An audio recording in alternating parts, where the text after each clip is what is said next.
Olá, boa noite. Me permita hoje, nesse momento, falar com você sobre a cura do cego de Jericó. Esse texto encontra-se em Marcos 10, capítulo 10, versículo 46 até o 52. E diz assim: Depois foram para Jericó, e saindo ele de Jericó com seus discípulos e uma grande multidão, Bartimeu, o cego, filho de Timeu, estava assentado junto ao caminho, mendigando. E ouvindo que era Jesus de Nazaré, começou a clamar e a dizer: Jesus, filho de Davi, tem misericórdia de mim. Eu estou lendo nesse tom, mas você imagina a cena. Eu acredito que ele estava com a voz um pouco mais alta do que esta, né? E muitos o repreendiam para que se calasse. Mas ele clamava cada vez mais: Filho de Davi, tem misericórdia de mim.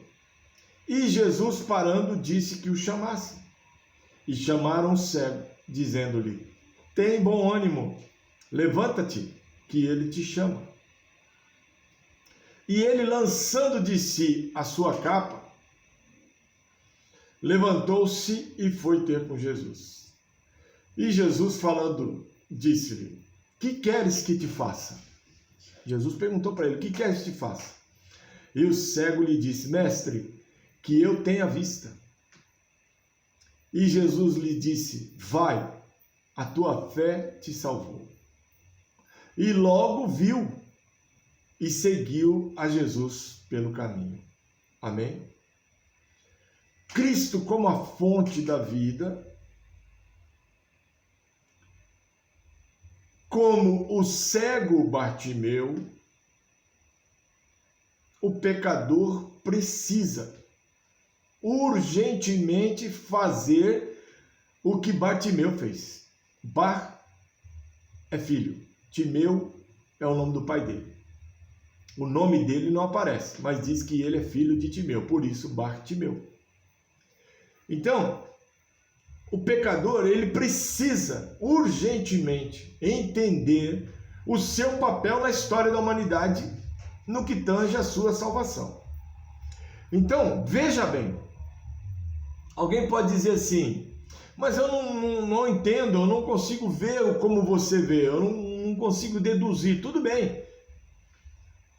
Por isso que Bartimeu, sendo cego, ele também não podia ver.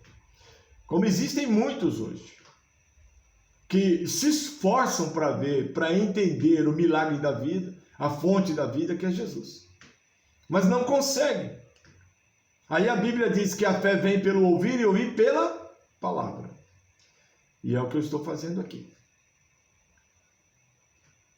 Ouvir, já que você não vê, como o cego Bartimeu não via, então ouça.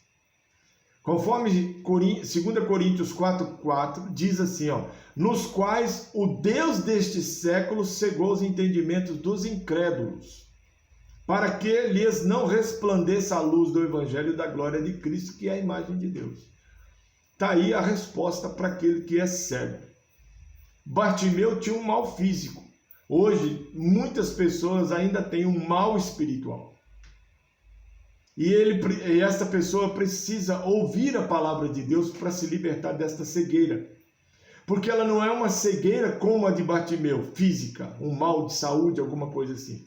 Ela é uma cegueira colocada pelo Deus deste século, que cegou o entendimento dos incrédulos, para que não venha através de nenhuma obra ou mensagem entender a palavra de Deus.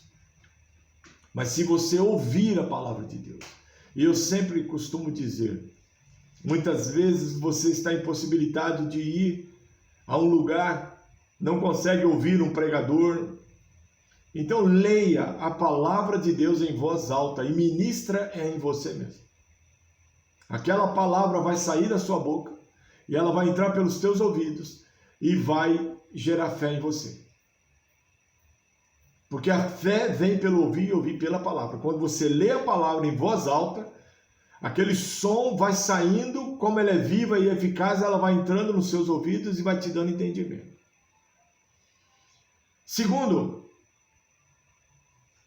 Segunda ação desse Bartimeu, desse cego. O que ele fez além de ouvir? Porque ele não via, ele era cego.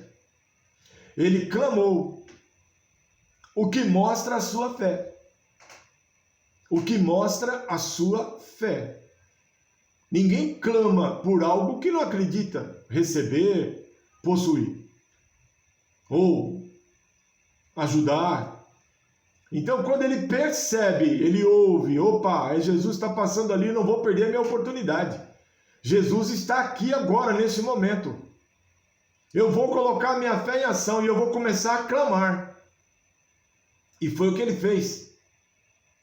E lá em Romanos 10:13, a palavra confirma que o que ele fez daria resultado. Olha só o que diz o texto. Porque todo aquele que invocar o nome do Senhor será salvo. O que ele fez? Clamar é o quê? É invocar. Clamar não é orar. Clamar é invocar. Depois, seguindo os passos, ouviu, opa, Jesus está vindo. Clamou, colocou a fé em ação. Ele percebe a sua miséria. Estou lascado nessa vida de cego. Não estou compreendendo nada acerca de Deus. Não sei o que é crente. Por que são evangélicos e eu sou católico ou outra denominação.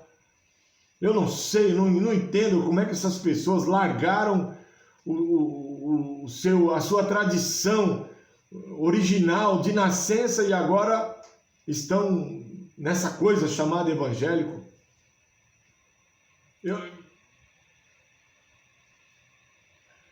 Ele percebeu a sua condição. Eu não tenho futuro aqui cego. Me deram uma capa aqui ainda para mostrar para todo mundo que eu sou cego.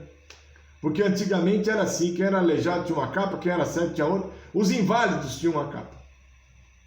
Para poder pedir esmola e receber. E ele estava lá sentado fazendo isso. Quem tinha um coração bom dava alguma coisa, ele comia. Se não desse, não comia. Mas ele falou, opa, peraí, nessa condição, e aí tem um alerta. Muitas vezes a gente acha que a gente está bem, e não está bem. Muitas vezes a gente olha para as pessoas e fala, não, eu tenho que fingir. Eu tenho que fazer de conta, ela não pode saber. Vai que joga uma inveja sobre mim. A pessoa já está com a vida totalmente derrotada, complicada. Mas ela não percebe isso. O orgulho fala mais alto, a soberba fala mais alto. E ela acha aquilo tudo normal, por muito tempo acha tudo normal. Aqui Jesus estava passando, ele aproveitou. Hoje Jesus está à direita do Pai na glória, sentado ao lado de Deus como intercessor. Basta você clamar. Perceba a sua condição. Eu sei que você não está com uma capa de cego, de aleijado, de leproso. Mas no sentido espiritual, você sabe como você está. Clame a Ele. Mas se humilhe na presença dEle. Reconheça que você precisa dEle. Não chega diante dEle com soberba, porque Ele vai dizer, olha, você já tem tudo. Você não está precisando de nada. E o texto de Lucas, capítulo 18, versículo 13 e 14, diz assim, ó. O publicano, porém, estando em pé de longe, nem ainda queria levantar os olhos ao céu, mas batia no peito, dizendo, ó Deus, tem misericórdia de mim, pecador. Digo-vos que este desceu justificado para a sua casa, e não aquele, porque qualquer que a si mesmo se exalta, será humilhado, e qualquer que a si mesmo se humilha, será exaltado.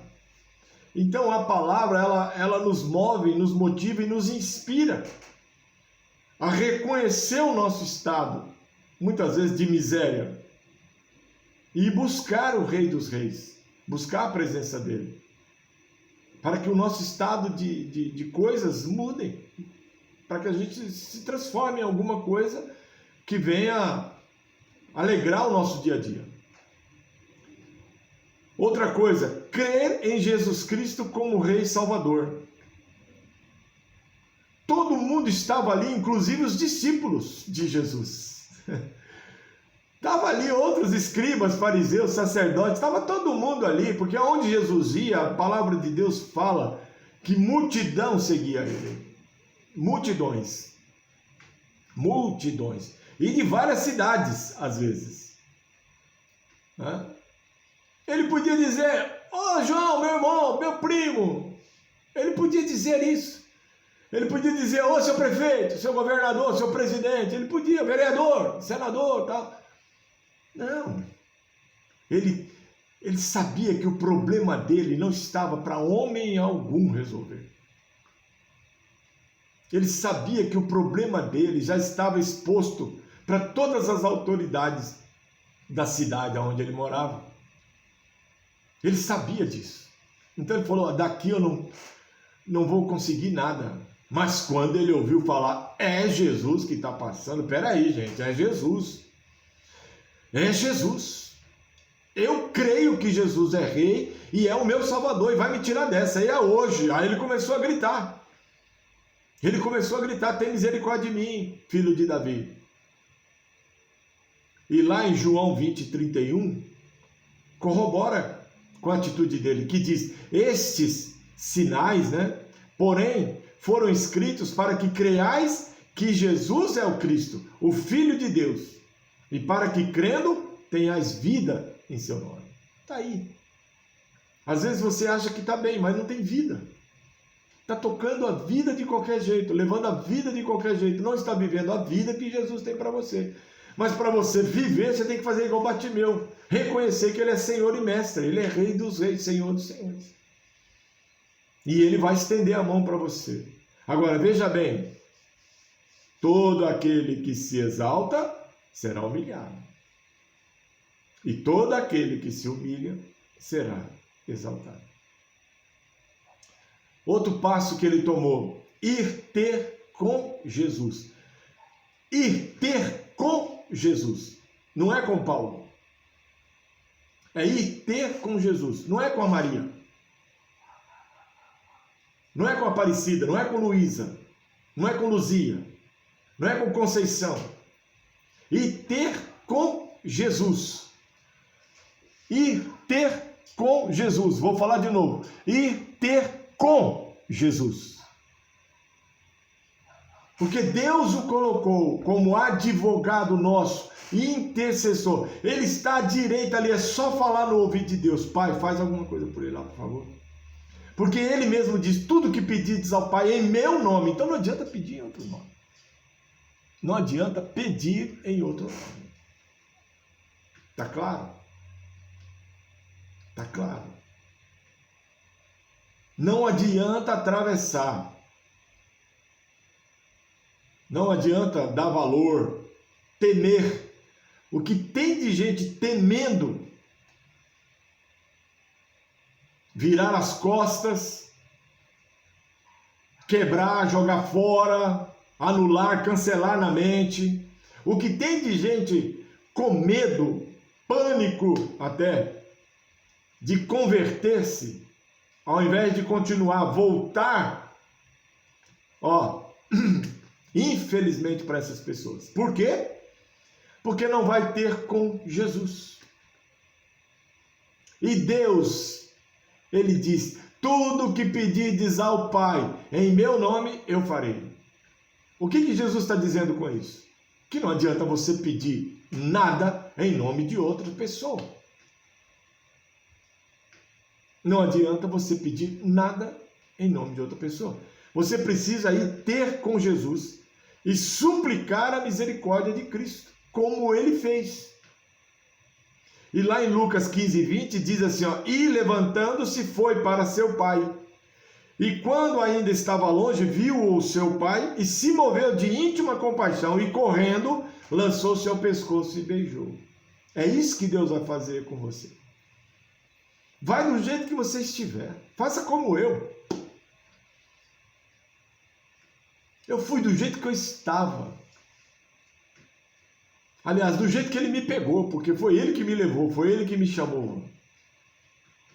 Então, não fique pensando você que tem um esquema tem um jeito, tem um dia, não estou preparado, qualquer dia desse, um domingo desse, né? Ó, a Bíblia diz que a nossa vida é um sopro. Eu posso estar aqui agora gravando esse vídeo e daqui a 1 minuto ou 2 eu já não estou mais.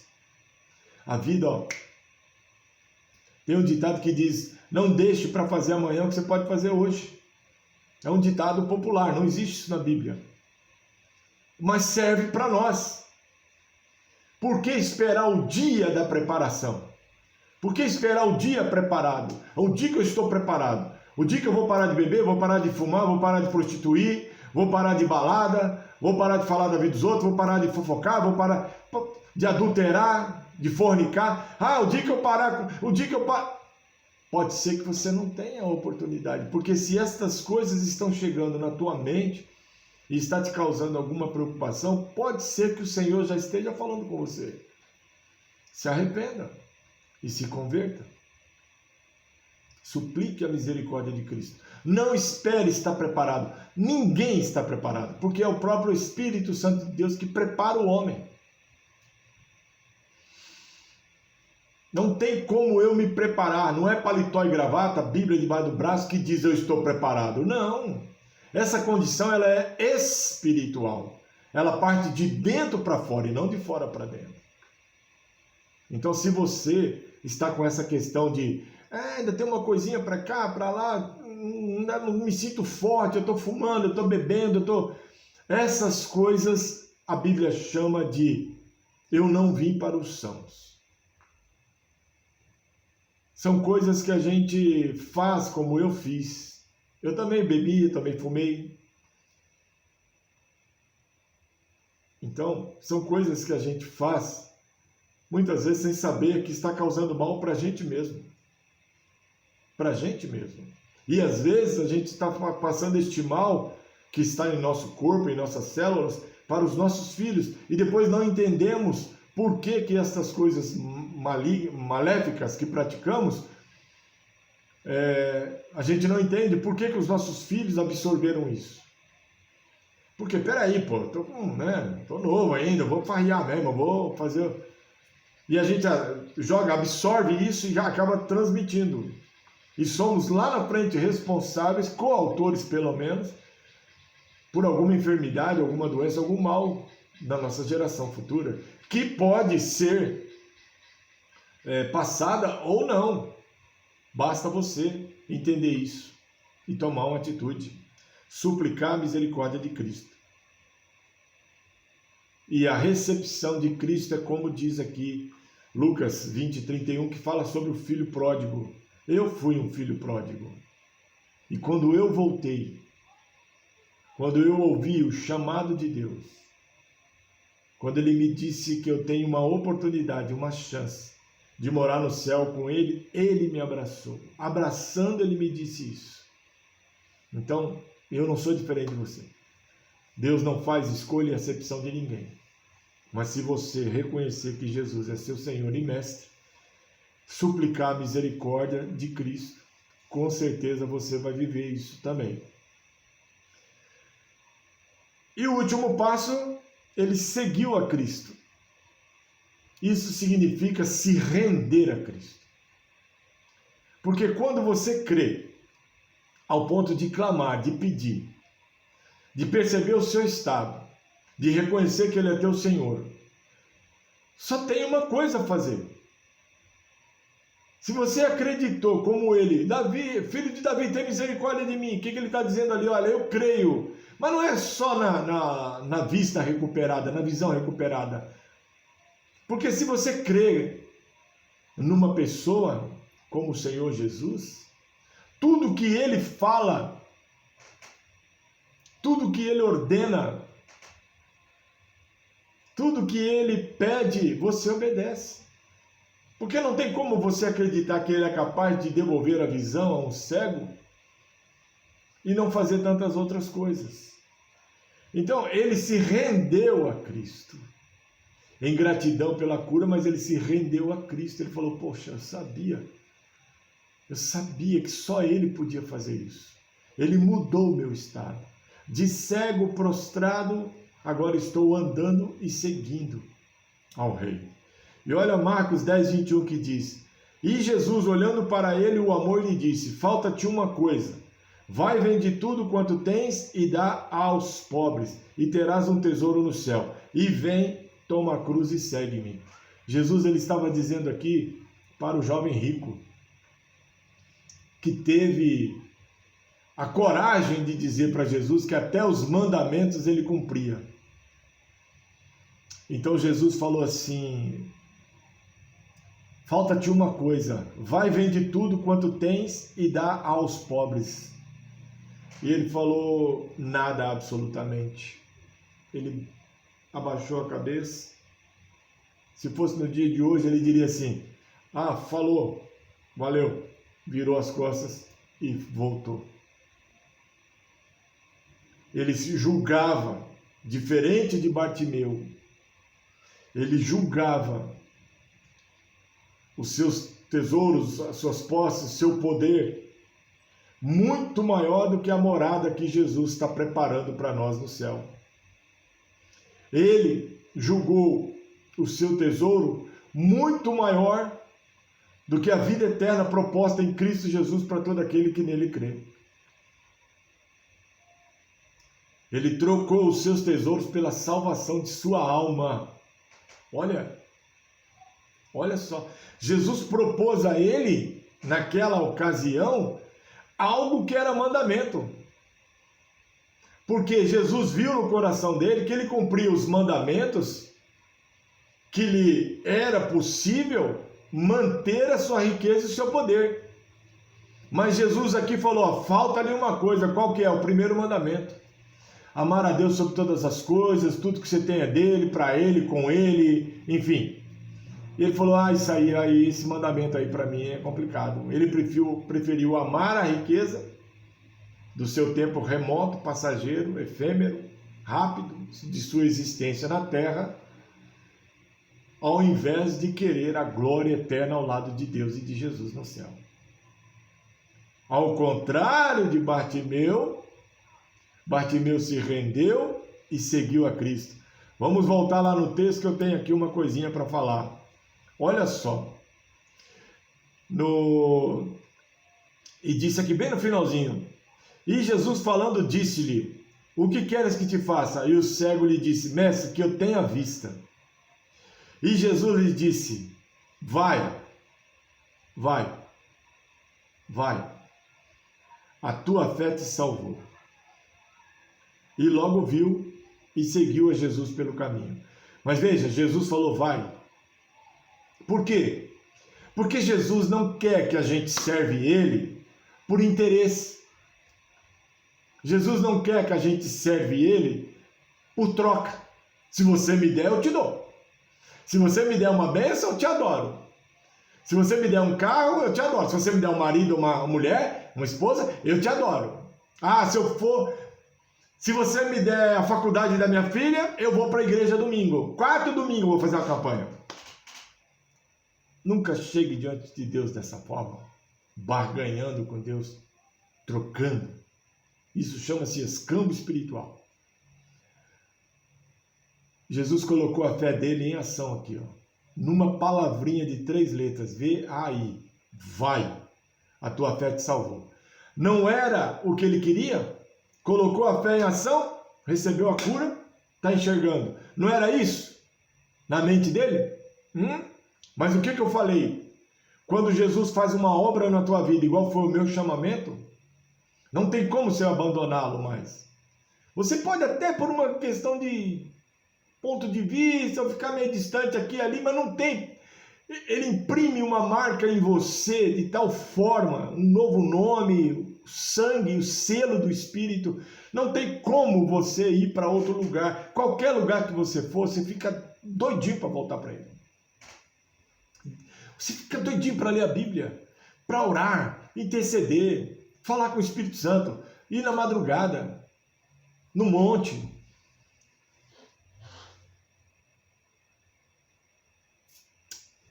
Jesus falou: vai,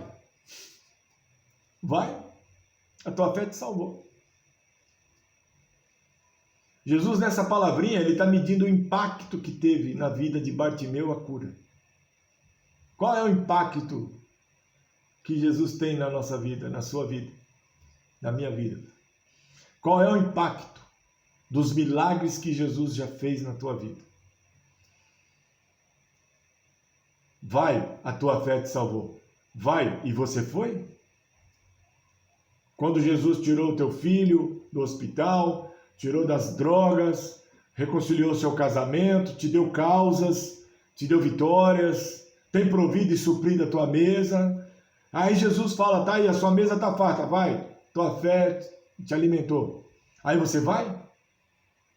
Ou você fica e segue a Ele? Foi isso que Bartimeu fez. A Bíblia diz aqui que ele, e logo viu, podia, ó, se pirulitar pro bordel, podia, ó, pra lanchonete da esquina, os Mac da vida, né? Podia ir para qualquer lugar. Mas a palavra diz, e seguiu Jesus pelo caminho. E esse pelo caminho aqui, ele estende pelo Evangelho. Houve uma transformação. O caminho é Jesus. Ele seguiu Jesus pelo próprio Senhor Jesus, aonde Jesus estava. Se ele não via, clamava, agora vendo, vai andar com Jesus para onde for. Vai se manter no caminho. E é isso que a gente deve fazer sempre. Nos manter no caminho. Jesus fez uma obra? Vai. A tua fé foi ouvida? Não vai. Não vai. Fica. Permanece. Segue a Jesus por todo o caminho. Amém? Deus te abençoe.